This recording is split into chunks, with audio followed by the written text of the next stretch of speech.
लक्ष्मण यादव उनको लेकर आइए स्क्रीन पर। डॉक्टर लक्ष्मण, ये सरकार ने क्या मिसकैलकुलेटेड मूव रहा? भाई ओबीसी को शामिल तो इस आधार पर कहा किया कि सुप्रीम कोर्ट ने कहा, सवर्ण भड़क गए तो इस पर स्टे हो गया, मुलतवी हो गई ये सुप्रीम कोर्ट की टिप्पणी के बाद। डॉक्टर लक्ष्मण यादव, तो ये अब ये जो पिछड़े और दलितों के बच्चे निकल गए हैं अब सड़क पर कि अब हमारा हक दो हमको। जी शुक्रिया आपका। दरअसल कोई दिल्ली से बहुत दूर पटना के विश्वविद्यालय में, प्रयागराज के विश्वविद्यालय में, गोरखपुर में या दक्षिण भारत में कोई बैठा होगा तो वो देख रहा होगा सारा खेल, ये सुन रहा होगा और वो हैरान हो रहा होगा कि अगर यूजीसी ने 2012 में इक्विटी कमेटी बनाई तो उससे भेदभाव बढ़ गया या कैंपसेस में भेदभाव था उसे दूर करने के लिए पहली कोशिश कायदे की वहां हुई। हालांकि उसके बाद 2016 में रोहित वेमुला, 2019 में पायल तड़वी, 2023 में दर्शन सोलंकी, वो घटनाएं और आंकड़े दोनों बताते हैं कि उस कमेटी का असर बहुत गहरा नहीं था।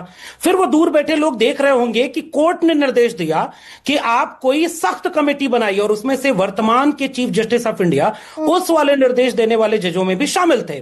उसके बाद आपने एक कमेटी बनाई, फिर दिग्विजय सिंह की अध्यक्षता में एक पार्लियामेंट्री कमेटी बनी, उसने रिकमेंड किया, आपने उसमें से ओबीसी चुन लिया।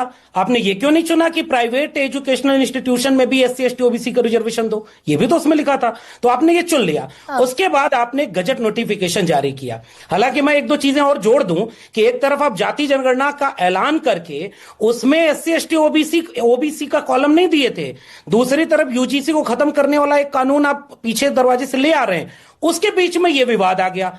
और मैं इसको पहले दिन से कह रहा हूं कि जो ये नोटिफिकेशन था ये अच्छी दिशा में सकारात्मक समिति, समता समिति बनाने के मंशा से एक साजिश का शिकार हो गया। साजिश ये कि आपने सब कुछ अस्पष्ट रखा, उसमें आपने ईडब्ल्यूएस शामिल किया है, महिला, दिव्यांग सब है, फिर भी इस देश में सवर्ण समुदाय को कैसे लग गया कि वे उनके खिलाफ है। और इसके बाद टीवी डिबेट भी और बाकी चैनल्स के जरिए जो बात गई उसमें लगा कि हाँ ये उनके खिलाफ है, भेदभावकारी है। जुडिशरी में भी इस पर डिबेट होने लगी कि हाँ भाई ये कब तक हम भेदभाव सहते रहेंगे? भाई जब तक समाज में भेदभाव रहेगा आपके कैंपस में वो भेदभाव आएगा।